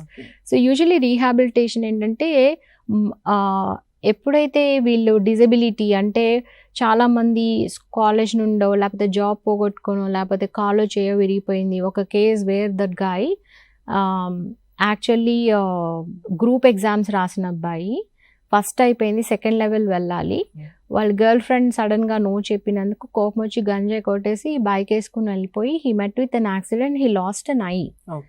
So imagine life ఎంత 180 degrees టర్న్ అయిపోతుంది. సో అలాంటప్పుడు ఏంటంటే ఆ డిప్రెషన్లో వెళ్ళిపోయి he started using left and right. అంటే నా లైఫ్ వేస్ట్, నేను జీవించడం వేస్ట్, అంటే నాకేముంది ఆ డిజబిలిటీలో. సో ఇలాంటి పరిస్థితుల్లోనే ఎక్కువగా we see people coming to the rehab. ఈ రీహాబ్ వచ్చిన తర్వాత ఫస్ట్ థింగ్, ఫోర్మోస్ట్ థింగ్ ఏంటంటే వీళ్ళు అసెస్ చేయడం అవసరం అవుతుంది. అసెస్ చేసే డీటాక్సిఫికేషన్ ఫస్ట్ మొదటి దశ. అంటే ఆ డ్రగ్ బాడీ నుండి మొత్తం వెళ్ళిపోవడానికి we will be medically they are treated. ఆ డీటాక్సిఫికేషన్ అయిన తర్వాత సమస్య ఒక వాడకం కాదు, వాడకంతో వాళ్ళు సృష్టించుకున్న సమస్యలు చాలా ఉంటాయి. అయితే కాలేజ్ లేదు, లేకపోతే ఫిజికల్ డిజబిలిటీ ఉంది, ఆరోగ్య సమస్యలు ఎక్కువ వచ్చేసాయి, లేకపోతే పెళ్ళి అయితే భార్య వదిలేసి వెళ్ళిపోయింది, జాబ్ లేదు, జాబ్ ఇచ్చే పరిస్థితి ఎవరికీ లేదు, బికాజ్ నేను 5 years ల్యాగ్ బిహైండ్లో ఉన్నాను, సో ఎవరు ఇస్తారు, అందరు నా ఫ్రెండ్స్ వెళ్ళిపోయారు. సో మానసిక రుగ్మతలు, డిప్రెషన్ వెళ్ళిపోవడం, యాంగ్జైటీ ప్రాబ్లమ్స్ రావడం, లేకపోతే అగ్రెషన్ ప్రాబ్లమ్స్ రావడం. సో ఇవి అంటే ఒక సమస్య నుండి మల్టిపుల్ సమస్యల్ని మనం డీల్ చేయాలి. So we have to have a holistic approach. అంటే ఒక సబ్స్టెన్స్ యూజ్ సమస్య మీదనే దృష్టి పెట్టడం అనేది అవసరం. సో ఎవిడెన్స్ బేస్డ్ ట్రీట్మెంట్స్ ఏం చెప్తున్నాయంటే ఈ సమస్యని హోలిస్టిక్గా అన్ని కోణాల నుండి చూసి పరిశీలన చేసి అన్ని కోణాల నుండి వర్క్ చేయాల్సిన అవసరం ఉంది. అన్ని కోణాల్లో ఈ పర్సన్ని ఎంపవర్ చేయాల్సిన అవసరం ఉంది. ఆ వెల్ బీయింగ్ ఏంటిది, అతను ఫిజికల్లీ బెటర్ అవ్వాలి, దానికి కావాల్సినటువంటి ప్రక్రియలు మనం చేయాలి. అంటే న్యూట్రిషన్, రీహైడ్రేషన్ అండ్ కావాల్సిన మెడికల్ అటెన్షన్ అనేది ఫిజికల్ ఆస్పెక్ట్. మానసికంగా అతను మెరుగుపడాలి అంటే అతను there are lot of therapies, cognitive behaviour therapy అంటే ఆలోచన విధంగా మార్పు రావాలి. అతని అపనమ్మకాల్ని అతను తొలగించుకునే ప్రక్రియ అనేది నేర్చుకోవాలి. తన థాట్స్ అంటే కాగ్నేటివ్ ఎర్రర్స్ని కరెక్షన్ చేసుకోవాలి. ఇవన్నీ కూడా చేయడం జరుగుతుంది. ఇంకోటి డయలెక్టికల్ బిహేవియర్ థెరపీ అంటాం. దీనిలో ఏంటంటే ఒక సమస్య ఉంది నాకు, ఎప్పుడు మనం నెగిటివ్ కోణంగా ఆటోమేటిక్గా చూస్తాం. దీనిలో పాజిటివ్ థింగ్ ఏంటి, ఇప్పుడు ఇంత జరిగినా కూడా నా పేరెంట్స్ సపోర్ట్ చేస్తున్నారు, నేను ఇంకా బతికే ఉన్నా, ఎప్పుడో పోవాల్సింది అంటే there is I have to value my life. అంటే you start looking a positive aspects in the negative situation and develop certain skills to enhance that positivity. అదొక థెరపీ. అండ్ ఇమోషన్స్ని హ్యాండిల్ చేసుకుని REBT థెరపీ అంటాం. So నాకు stress వచ్చింది, ఏ విధంగా I have to work on it, నా స్ట్రెస్ని ఏ విధంగా డీల్ చేయాలి, సమస్యలు ఉన్నాయి, ప్రాబ్లమ్ సాల్వింగ్ స్కిల్స్ ఏం డెవలప్ చేసుకోవాలి. దెన్ రిలాప్స్ ప్రివెన్షన్ ప్రోగ్రామ్ అంటాం. ఇవన్నీ కూడా సైకో ఎడ్యుకేషన్తో పాటుగా గ్రూప్ థెరపీస్, ఇండివిజువల్ థెరపీస్ ఇవన్నీ కూడా కూటమిగా we will try and do work on them holistically. వాళ్ళ రిలేషన్షిప్స్ని కూడా we will work on during the rehabilitation phase. మళ్ళీ తిరిగి ఒక నార్మల్ ఇండివిజువల్గా సొసైటీలో వెళ్ళి జీవించడానికి కావాల్సినటువంటి స్కిల్స్ అనేవి ఆయన కొన్నిసార్లు occupational therapy also will provide. అంటే నాకేం లేవు, ఇప్పుడు నేను 5 సంవత్సరాలు ఖాళీగా ఉండి ఓన్లీ డ్రగ్స్ వాడాను, so I don't know what's happening out side. So నువ్వు వొకేషనల్ స్కిల్స్ డెవలప్ చేసుకోవాలి, ఎక్కడైతే ఆగిపోయా అక్కడ నుండి ఏమీ చేయొచ్చు. సో దట్ కైండ్ ఆఫ్ అంటే ఒక కేస్ మేనేజర్గా చేయాలంటే తిరిగి వెళ్ళి ఒక లైఫ్ లీడ్ చేసే దానికి what all we can do we have to do. That's what evidence based therapies is. దీనిలోని మనం కుటుంబ సభ్యులకి కూడా we have to provide the psycho education. అంటే వాళ్ళని కూడా చైతన్యవంతులు చేయాలి, ఇన్ఫర్మేషన్ ప్రొవైడ్ చేయాలి, how they can be a support system. ఇవే కాకుండా కమ్యూనిటీ లెవెల్ వెళ్ళిన తర్వాత there are self help groups, narcotic anonymous ఉంది, ఆల్కహాలిక్ ఎనానిమస్ ఉంది.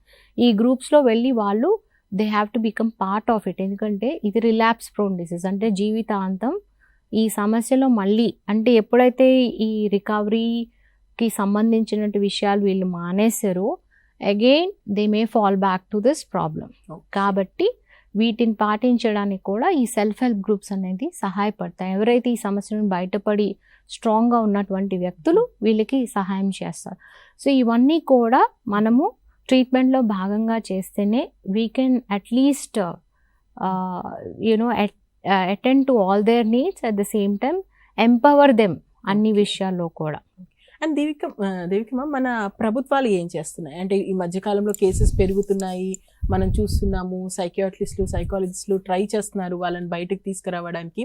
సో ప్రభుత్వాల నుంచి ఎలాంటి ఎఫెక్ట్ ఉంది, ముఖ్యంగా మన తెలంగాణ గవర్నమెంట్ సైడ్ నుంచి చూసుకుంటే ఎలాంటి అవేర్నెస్ కార్యక్రమాలు ఏం చేస్తున్నారు ఓవరాల్గా గవర్నమెంట్? మనం తెలంగాణ గవర్నమెంట్ ఆల్రెడీ స్టార్ట్ చేసిందండి. మనకు ఒక సెపరేట్ డిపార్ట్మెంటే ఉంది. There is something called TGANB, అంటే తెలంగాణ యాంటీ నార్కోటిక్ బ్యూరో అని. సో ఇవన్నీ కూడా ఏంటంటే కన్జ్యూమర్స్ ఎవరైతే ఉంటారో వీళ్ళని ఐడెంటిఫై చేసి వీళ్ళకి కౌన్సిలింగ్ అనేది, డీఅడిక్షన్ సర్వీసెస్ అనేది ప్రొవైడ్ చేయడం. అదే కాకుండా ప్రైమరీ ప్రివెన్షన్ లెవెల్లో కూడా చాలా అవగాహన సదస్సులు ఎడ్యుకేషనల్ ఇన్స్టిట్యూషన్స్, ఎందుకంటే మన వలరబుల్ పాపులేషన్ అంతా కూడా ఎడ్యుకేషనల్ ఇన్స్టిట్యూషన్స్లో ఉన్నారు కాబట్టి they are providing awareness campaigns అని.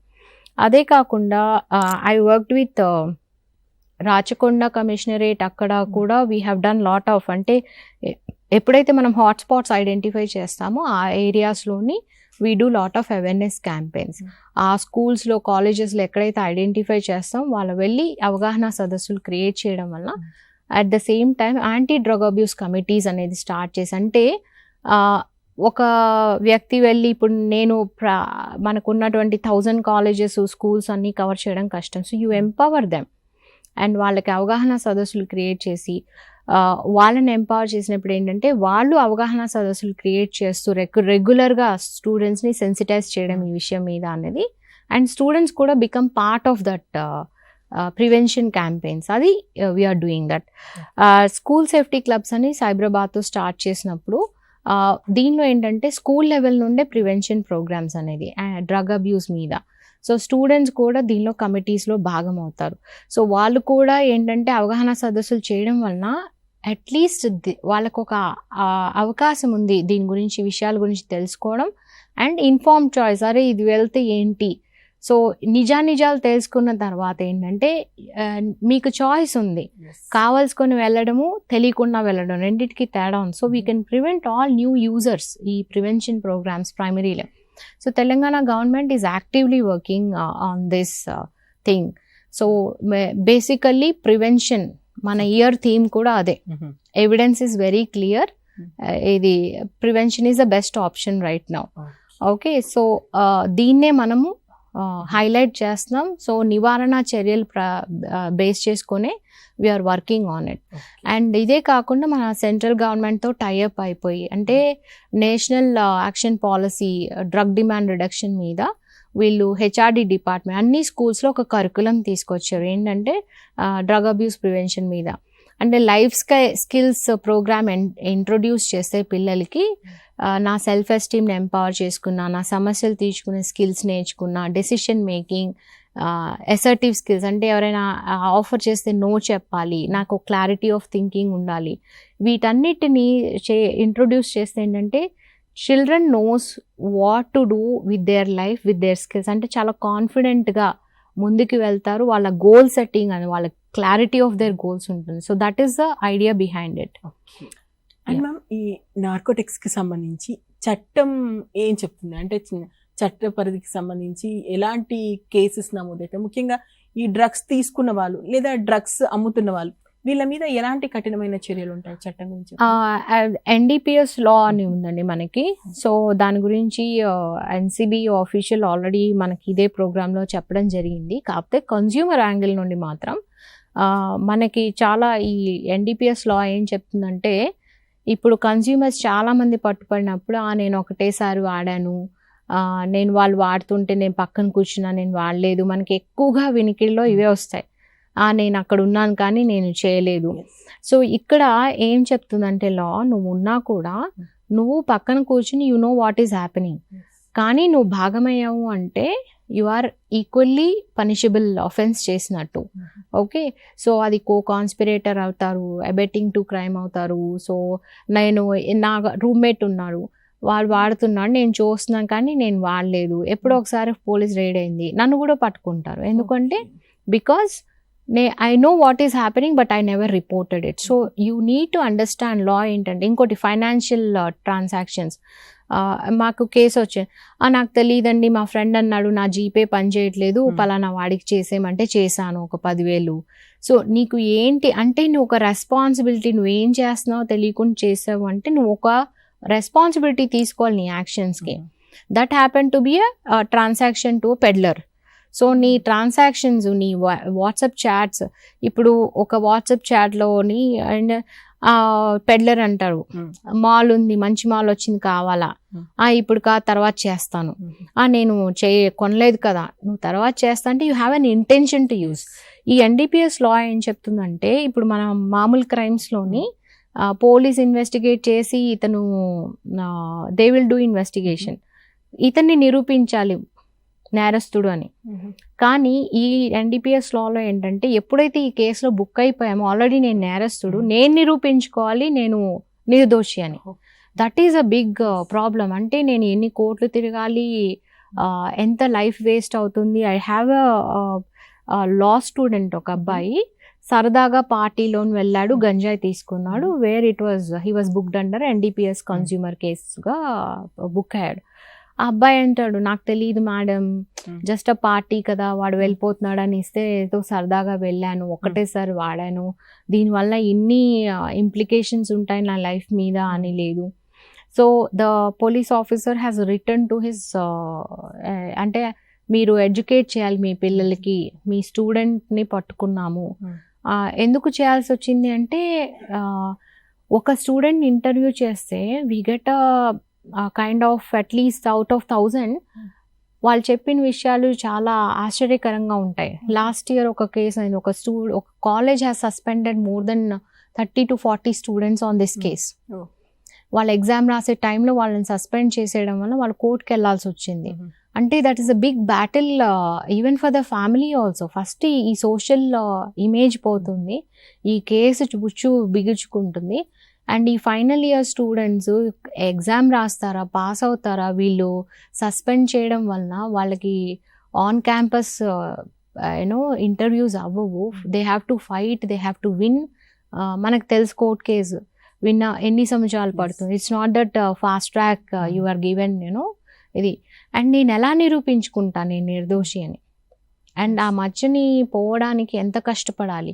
సో ఇవన్నీ కూడా అంటే ఇవాల్యుయేటెడ్ రిస్క్ లేకుండా లాట్ ఆఫ్ స్టూడెంట్ పాపులేషన్ ఏం చేస్తున్నారు అంటే జస్ట్ సరదాగా అన్నది, దానివల్ల లీగల్ ఇంప్లికేషన్స్ వాళ్ళ లైఫ్ మీద ఎంత పడుతుందో అని తెలుసుకోలేకపోవడం అనేది ఇక్కడ మనం ఎక్కువగా చూస్తున్నాం.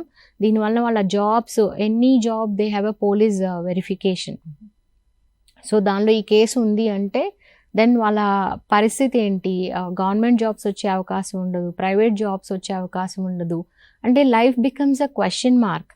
అండ్ ఎన్నో కేసెస్ చూసాం వేర్ వాళ్ళు అబ్రాడ్ స్టడీస్కి వెళ్ళాలి, వాళ్ళ వీసా, వాళ్ళ పాస్పోర్ట్ ఇవన్నీ కూడా ఈ కేసు ఉన్నప్పుడు ఏమవుతుందంటే it effects their career, it effects there goals. ఆ విషయం తెలుసుకోకుండా అంటే సరదాగా అని వెళ్ళి ఎక్కడికి వెళ్ళిపోతున్నాము, ఏ ఉచ్చులో వెళ్ళిపోతున్నాము అన్నది తెలుసుకోలేకపోవడం ఇక్కడ అంటే ఆ స్టూడెంట్ పాపులేషన్లో ఎక్కువగా చూస్తున్నాం. సో ఇన్ని లీగల్ ఇంప్లికేషన్స్ ఉన్నాయని తెలుసుకోవడం. సో మన అవేర్నెస్ క్యాంపెయిన్స్లో కూడా we made it a part. అంటే లీగల్ ఇంప్లికేషన్స్ ఎలా ఉన్నాయి, దాని మీద మీ భవిష్యత్తు మీద దాని ఇంపాక్ట్ ఎంత గ్రేట్ ఉంటుంది, సో దాని నుండి బయటపడడానికి ఎంత కష్టపడాల్సి వస్తుంది. So it is a very big issue. So people have to understand that. నిజంగా మ్యామ్ చాలా అసలు మాకు తెలియని అనేక విషయాలు చాలా క్లియర్గా చెప్పారు. బట్ ఫైనల్గా ఒక్కసారి మ్యామ్ చూస్తున్నటువంటి ప్రేక్షకుల్లో పేరెంట్స్ ఉన్నారు, టీచర్స్ ఉన్నారు, సమాజంలో చాలామంది ఉన్నారు కాబట్టి ఒకసారి చివరిగా ఏం చెప్తారు చెప్పండి. చివరిగా అంటే నేను అందరికీ చెప్పేది ఒకటి ఫస్ట్ స్టూడెంట్స్కి. సో మీకు ఆల్వేస్ చాయిస్ ఉంటుంది and life does not rewind. Okay, so basically మీకు ఇచ్చినటువంటి అవకాశాలు, make a healthy choices in life. And మనకి అన్నాము కారణాలు ఏవైనా కూడా దాన్ని బయటపడే మార్గాలు చాలా ఉన్నాయి. Okay, so there or something called positive addictions. అంటే మనకి ఇది ప్లెజర్ ఇచ్చేది, దీనికంటే ప్లెజరబుల్ థింగ్స్ లైఫ్లో ఉన్నాయి. సో వాటి మీద దృష్టి పెట్టండి. So there are lot of things. So ఒక హాబీ బిల్డింగ్ అనేది ఇంపార్టెంట్, లేకపోతే అంటే మనకు వ్యాపకం అనేది చాలా అవసరం లైఫ్లో. ఇంకోటి ఆరోగ్యకరమైన ఆహారం, ఆరోగ్యకరమైనటువంటి పనులు, అవన్నీ మనం చిన్నప్పుడు నేర్చుకుంటున్నాం. ఏంటంటే దాని నుండి మనం డీవియేట్ అయిపోయాం. సో గో బ్యాక్, అంటే లైఫ్ని ట్రాక్లో పెట్టుకోవడానికి మీరు చేయాల్సినవన్నీ కూడా ఏంటంటే గోల్ సెట్టింగ్ చాలా ఇంపార్టెంట్. మీ గోల్స్కి మీరు ప్రతిరోజు చూసుకోండి. మీ లైఫ్ ఎలా ఉండాలో, you make a collage of your life. ఏం సాధించాలనుకుంటున్నారో keep it in your room, see it every day. That should motivate you to reach out. I mean అంటే ప్రతి అడుగు కూడా మనం వేసేది కూడా మన గోల్కి రీచ్ అవుతున్నది. సో ఎప్పుడైతే నా జీవితంలో ముఖ్యమైన విషయాలు ఉన్నాయి, ఇమాజిన్ మీ లైఫ్లో చాలా ఇంపార్టెంట్ విషయాలు ఒక క్లౌడ్లోని పెట్టుకోండి. ఏమేమి ఇంపార్టెంట్ ఉంటాయి, నా ఫ్యామిలీ, నా స్కూల్, నా స్పోర్ట్స్, నా ఫ్రెండ్స్, నా food, or whatever it is, నాకు ఇష్టమైన గేమ్స్. ఇవన్నీ కూడా ఒక డ్రగ్ ఎంటర్ అయిందంటే ఈ ఫ్యామిలీకి, లేకపోతే మీ స్పోర్ట్స్, మీ హాబీస్కి అనేది ఒక అవకాశం అనేది ఉండదు. అవన్నీ బయటికి వెళ్ళిపోతాయి. Only drug becomes your life. So అలాంటి పరిస్థితికి వెళ్ళొద్దు. Experimentation you do for good things, అంతేగాని తెలిసి మనం ఈ ఊబిలోకి వెళ్ళడం అనేది అవివేకమైనటువంటి విషయం. పేరెంట్స్కి నేను చెప్పేది ఏంటంటే పిల్లలతో కూర్చోండి, మాట్లాడండి, మానిటర్ చేయండి, కోఆర్డినేట్ చేయండి, అనుసంధానంగా పనిచేయండి విత్ స్కూల్స్ అండ్ కాలేజెస్. ఏమవుతుంది, వాళ్ళ భవిష్యత్తు కోసమే మనం అంత కష్టపడుతున్నాం. సో వాళ్ళతోని ఒక స్నేహభావంతో ఏమైనా సమస్యలు వచ్చినా కూడా ప్యూనిటివ్ యాటిట్యూడ్తో కాకుండా వాళ్ళని ఒక మంచి మార్గంలో పెట్టే విధంగానే ప్రయత్నాలు చేయండి. దానికి కావాల్సింది మనకి ఓర్పు, సహనము. అడాలసెంట్ ఏజ్లో చాలా ఛాలెంజెస్ ఉంటాయి. బట్ మనకి మనతో అవ్వట్లేదు అంటే మనకి మానసిక నిపుణులు చాలామంది ఉన్నారు ఇప్పుడు. అందుబాటులో. సో వాళ్ళ సహాయం తీసుకోండి. స్కూల్స్కి నేను చెప్పేది ఏంటంటే ఖచ్చితంగా డ్రగ్ ఫ్రీ క్యాంపస్ పాలసీని అవలంబించడం అనేది ఇంపార్టెంట్ విషయం. అది కష్టం అనిపించచ్చు కానీ బట్ మనం నిజంగా ఒక వాల్యూ బేస్డ్ ఎడ్యుకేషన్ ఇవ్వాలి అని అనుకుంటే మాత్రం వీటి మీద దృష్టి పెట్టాల్సిందే. అండ్ కొంత సమయం మనము అకాడమికే కాకుండా వాళ్ళ పర్సనాలిటీ ఎన్హాన్స్ చేయడానికి, వాళ్ళ లైఫ్ స్కిల్స్ ఎంపవర్ చేయడానికి కూడా మనము ఒక భాగం కావాల్సిన అవసరం ఉందంటే వాళ్ళని ఒక మంచి పౌరులుగా తీర్చిదిద్దడానికి మనం ఒక ముఖ్యమైనటువంటి రోల్ ప్లే చేయాల్సిన అవసరం ఉంది. సో ఎప్పుడైతే మనకి చాలా మటుకు అందుబాటులో ఉన్నాయి ఏంటి మనకి సహాయ చర్యలు, అది ఫ్రమ్ గవర్నమెంట్ కావచ్చు, ఎన్జిఓస్ కావచ్చు. సో వీళ్ళందరూ కలిసికట్టు పనిచేస్తారు. మీరు కూడా you have to become a stake holder in it. ప్రతి ఒక్కళ్ళ బాధ్యత ఉంది to keep our community drug free. And prevention, నివారణ అనేది పాసిబుల్ ఉంది. అది ఒకటే సొల్యూషన్. అంతా జరిగిన తర్వాత దాన్ని ఎలాగ సరిదిద్దుదాము అనుకోవడం కంటే అసలు అలా జరగకుండా ఉండడానికి మనం ఏం చేద్దాం అన్న దాని మీద మనం దృష్టి పెడితే we can make our community drug free. Thank you ma'am, thank you so much. నిజంగా మీకున్నటువంటి అనుభవంతో చాలా అంటే ఇప్పుడైతే ప్రస్తుతం ఈ విషయం గురించి అందరూ తెలుసుకోవాల్సినటువంటి అవసరం ఉంది. దాని గురించి చాలా క్లియర్ గా చెప్పారు. Thank you so much. And Devika ma'am తో తర్వాత మీరు మాట్లాడాలనుకున్న నెంబర్ ఇస్తాను, ఒకసారి నోట్ చేసుకోండి. 8008002222 ఈ నెంబర్ కాల్ చేయండి. అండ్ మ్యామ్ అయితే చాలా క్లియర్ గా చెప్పారు. డ్రగ్ అనేది ఏ రకంగా తను చెప్పిన 3Pలో ఏపీ కారణంగా తీసుకున్నా కానీ ఆ తర్వాత అనేక సమస్యలు ఫేస్ చేయాల్సి ఉంటుంది. లైఫే కొలాప్స్ అయిపోతుంది. కాబట్టి పేరెంట్స్ కానీ, టీచర్స్ కానీ, చుట్టూ ఉన్న సమాజం కానీ ఒక్కసారి అంటే ఆ ఏజ్ మ్యామ్ చెప్పినట్టు ఆ ఏజ్లో అలాంటి నిర్ణయాలు తీసుకునే అవకాశం ఉంది. అండ్ డ్రగ్కి సంబంధించి ఒక్కసారి తీసుకుంటే జీవితం తలకిందలైపోతుంది. కాబట్టి మీకు అంటే మీ చుట్టుపక్కల అలాంటి పరిస్థితులు ఉన్నా మిమ్మల్ని మీరు కంట్రోల్ చేసుకోండి. లేదా ఆల్రెడీ మీరు డ్రగ్ అడిక్టెడ్ అయ్యి ఉన్నా కూడా లేదా తీసుకుంటున్నా కూడా మ్యామ్ లాంటి వాళ్ళు ఉన్నారు, వెళ్ళండి, ట్రీట్మెంట్ తీసుకోండి, మళ్ళీ మీ లైఫ్ని రీస్టార్ట్ చేయండి. అంతేకాని అదే ఊబిలో ఉండిపోకండి. ఖచ్చితంగా ఈ కార్యక్రమం మీకు ఖచ్చితంగా హెల్ప్ అవుతుంది అనుకుంటున్నాము. Thank you.